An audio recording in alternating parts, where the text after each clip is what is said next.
Good morning, Eastern Stars. Mr. Cooper here, bringing you the announcements from a hike in Sedona, Arizona. I'm here celebrating a friend's 40th birthday, and I thought since Sedona is such a unique and interesting place that I'd bring a little bit of Sedona into the classroom for you to see. So let's do our more normal announcements. Got to say happy birthday to Ethan in Mrs. Stoud's class. I hope you have a great day today, Ethan. Also, shout outs, Mac W in Miss McKinnon's class wants to give a shout out to Soren for picking up popcorn when she didn't even make the mess. And for special announcements, Upper L, you guys have talent show practice today for lunch recess.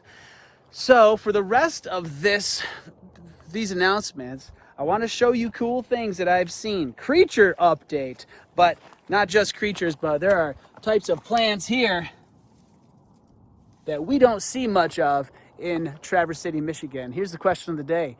Is this a group of cactuses or cacti? How do you say that? All right, I'm gonna cut out so that you can see some of the creatures that I've seen so far on my vacation.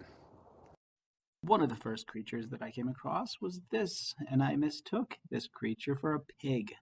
After some research, it turns out that these are called javelinas. Javelinas are quite common to Sedona, and they have some peculiar and interesting features. One is they musk, and right here, though, somebody is getting musk scent on them. It's how they identify each other in a herd. Apparently, they're nearsighted, which means they can't see far, but they use their other senses, such as the scent that they emit and they can hear. So they're constantly grunting and communicating with each other, and typically a musk is a bad smell, and oftentimes it's said that you can smell the javelina before you can see them. And so I didn't get a chance to smell them, but I'm okay with that. They are curious creatures. As you can tell, when I came onto the back porch, these walked up to me to see what I was all about. Maybe they thought I was going to feed them or something. But this is the javelina, the first creature that I saw in Sedona. Plenty of little lizards around, and I spent some time recording them, and I even tried to catch a couple of them, like this guy. He was moving so slow that I thought I could get him, but he was just pretending to be slow. As soon as I got close enough, he zoomed right away, very quickly. And you gotta watch out. There are some pokey branches and plenty of cactus to run into if you're not paying attention. So you gotta be careful when you're trying to catch a creature like that. We had some birds here and there. And I don't know what this thing was, but if that's a hornet, yikes, it's a big one.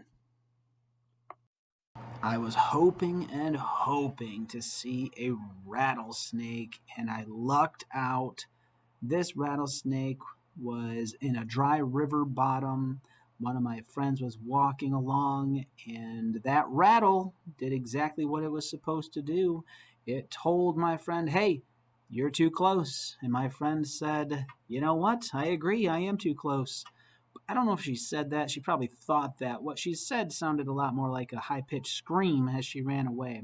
But this particular rattlesnake is called a black-tailed rattlesnake. It's one of, I think, 8 species of rattlesnakes in Sedona. And we found this. We were very lucky to see that. You can see that this rattlesnake is in the process of eating a creature. And rattlesnakes only eat every few weeks or even months. So we were so lucky to encounter this rattlesnake as it was actually eating, and it just made my trip so far. Whew, look at this tree. My goodness, that looks painful. That's where we're gonna leave you off today. Before I let you go though, I want to give a quick shout out to my 5th graders. Be good to Miss Carney these next couple of days. Be on your best star behavior. And one last shout out to my son, Mac. Hang in there, Mac. I'm going to be home in a couple of days, and we have lots of creatures to talk about. But it's Tuesday, so have a terrific Tuesday, everyone, and please stand for the Pledge of Allegiance.